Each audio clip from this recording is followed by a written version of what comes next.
heart and soul of Ferelden. It was the city of King Calenhad, the birthplace of Andraste. As stubborn as a Mabari, and as good to have on your side. If we defeat Loghain here, the rest of the nation will follow us.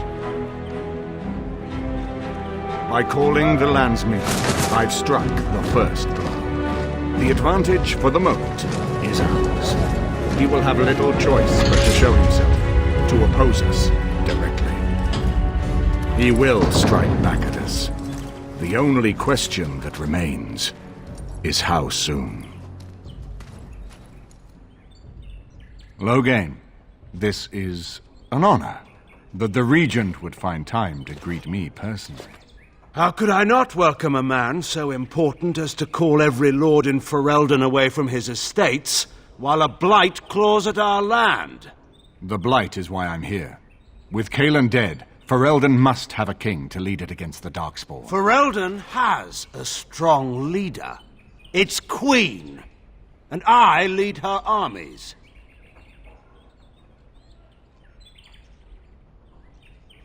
And who is this, Eamon? Some new stray you picked up on the road? And here I thought it was only royal bastards you played the nursemaid to. Well, you're admitting the royal part. That's a start.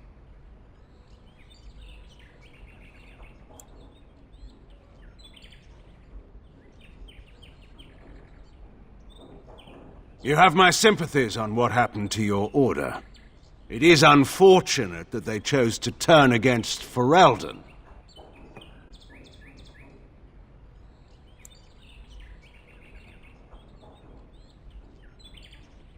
You should curb your tongue. This is my city, and no safe place to speak treason. For anyone. There is talk that your illness left you feeble, Eamon. Some worry that you may no longer be fit to advise Ferelden. Illness? Why not call your poison by its true name? Not everyone at the Landsmeet will cast aside their loyalties as easily as you and these sycophants. How long you've been gone from court, Eamon? Don't you recognize Rendon Howe, Arl of Amaranthine and Terran of Highever? And current Arl of Denerim, since Urien's unfortunate fate at Ostagar. The Regent has been generous to those who prove loyal.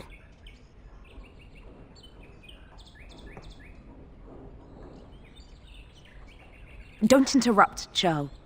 Your betters are talking. Enough, Calthrian. This is not the time or place. I had hoped to talk you down from this rash course, Eamon. Our people are frightened. Our king is dead. Our land is under siege. We must be united now if we are to endure this crisis. Your own sister, Queen Rowan, fought tirelessly to see Ferelden restored. Would you see her work destroyed? You divide our nation and weaken our efforts against the Blight, with your selfish ambitions to the throne.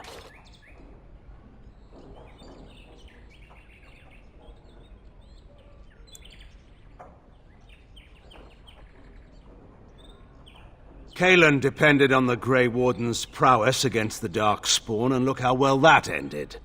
Let us speak of reality rather than tall tales. Stories will not save us. I cannot forgive what you've done, Loghain. Perhaps the Maker can, but not I. Our people deserve a king of the Theron bloodline. Alistair will be the one to lead us to victory in this blight.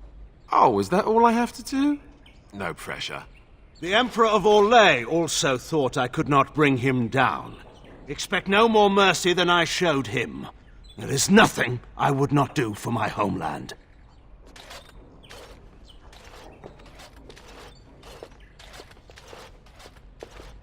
Well, that was bracing. I didn't expect Loghain to show himself quite so soon.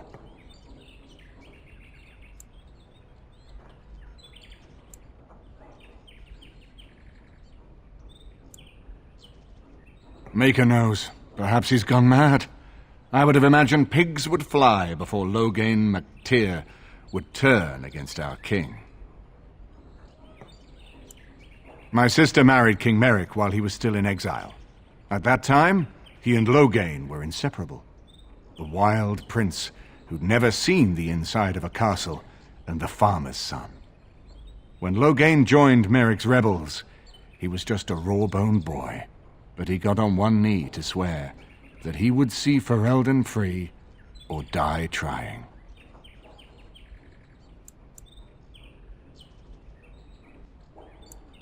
Yes, Merrick's mother was the rebel queen, the one who kept the heart of Ferelden beating when so much of it seemed dead. It was a tragedy she never lived to see her son take her throne. We need eyes and ears in the city. Loghain has been here for months. The roots of all his schemes must begin here. The sooner we find them, the better we can turn them to our advantage. Go have a look around and see what you can turn up. Better yet, find the nobles who have arrived for the Landsmeet.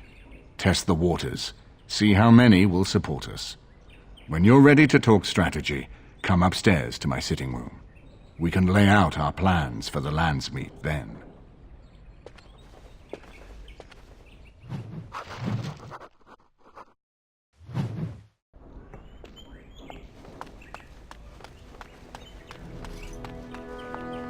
You know, I could get to like this. The last time I came to Denerim, I stayed at an inn so filthy the bedbugs had fleas. Here I am. Oh, this should be good. Go ahead. I know little enough of the Dalish other than the fact that my mother was one, or so I was told. She had fallen in love with an elven woodcutter and accompanied him back to the city, leaving her clan behind for good. And there, of course, the woodcutter died of some filthy disease and my mother was forced into prostitution to pay off his debts. Oldest tale in the book.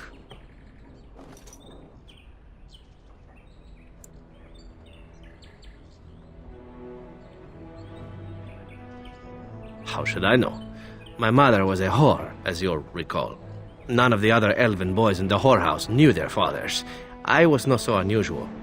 I didn't know my mother either, of course. She died giving birth to me. My first victim, as it were. We were all raised communally by the whores. It was a happy enough existence, ignoring the occasional beating. Until eventually I was sold to the crows. I brought a good price, so I hear.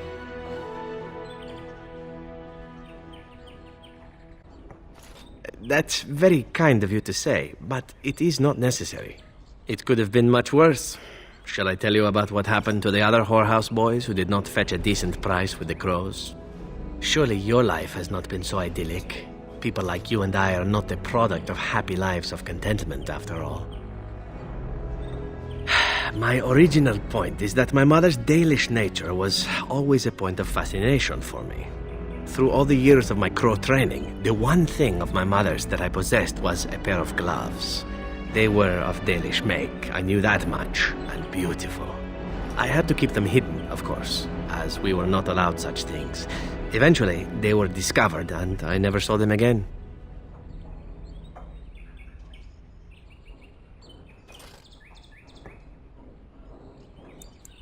Not at all.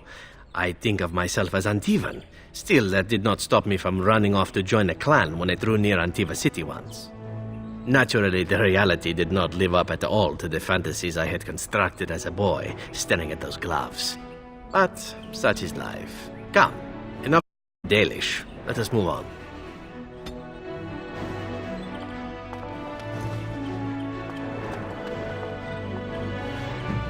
I hope all the accommodations are to your liking, Warden. Please let me know if anything... This is a nice change from having to sleep in the woods, isn't it? Something I can help with?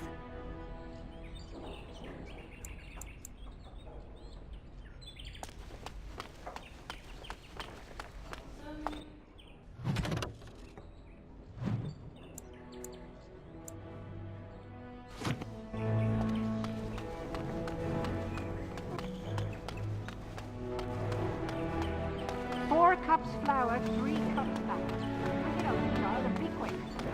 What do you mean we're out of eggs?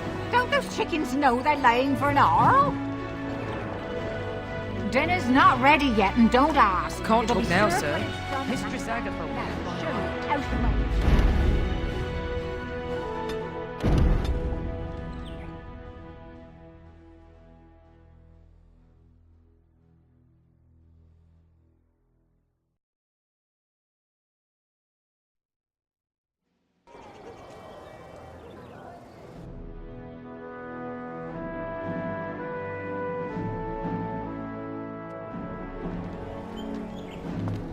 I'd better not catch you trying to serve brown bread to the guests.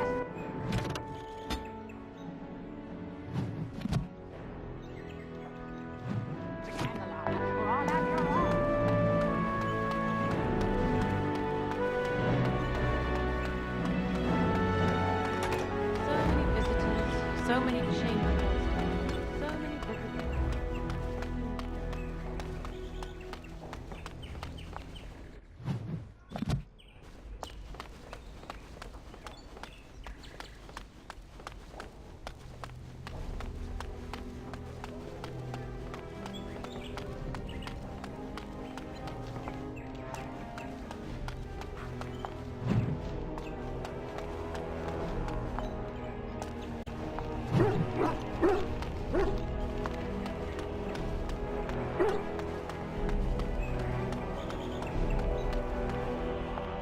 Ah, Warden.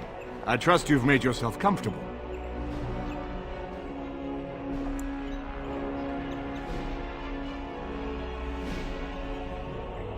Why don't we ensure Loghain won't have us all executed first, and worry about how to celebrate later?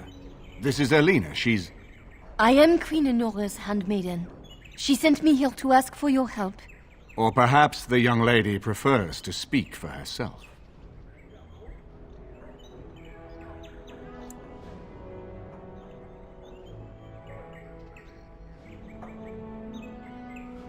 I am here for Loghain's daughter, not for Loghain. Their interests are not so similar as they once were. The Queen, she is in a difficult position. She loved her husband, no? And trusted her father to protect him. When he returns with no king and only dark rumors, what is she to think? She worries, no? But when she tries to speak with him, he does not answer. He tells her not to trouble herself.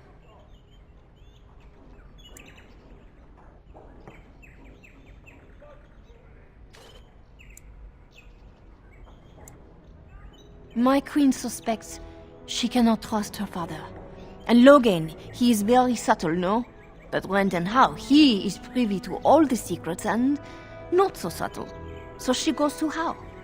A visit from the queen to the new Isle of Denrim is only a matter of courtesy. And she demands answers.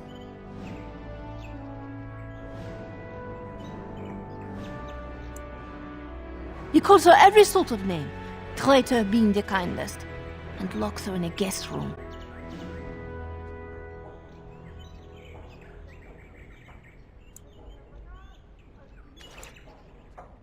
King Kellen was like a son to him, and Loghain left him to die. Does he love Enora more? Who can say? I think her life is in danger. I heard House say she would be a greater ally dead than alive, especially if her death could be blamed on Arl Eamon.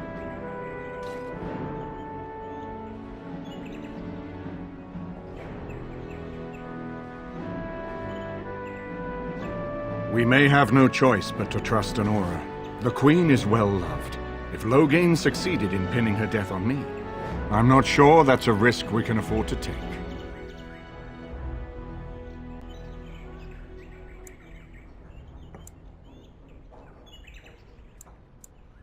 I have some uniforms. I'll hire so many new guards every day. A few more will not cause much stir.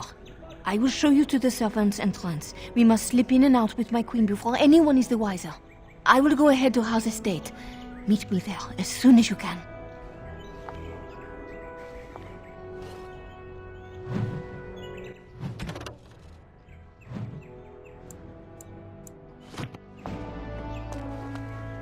I haven't been here in a while. They've changed the dining room. Something on your mind? Of course.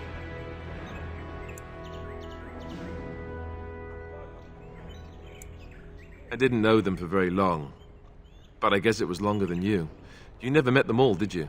They were quite a group. Actually, they felt like an extended family since we were all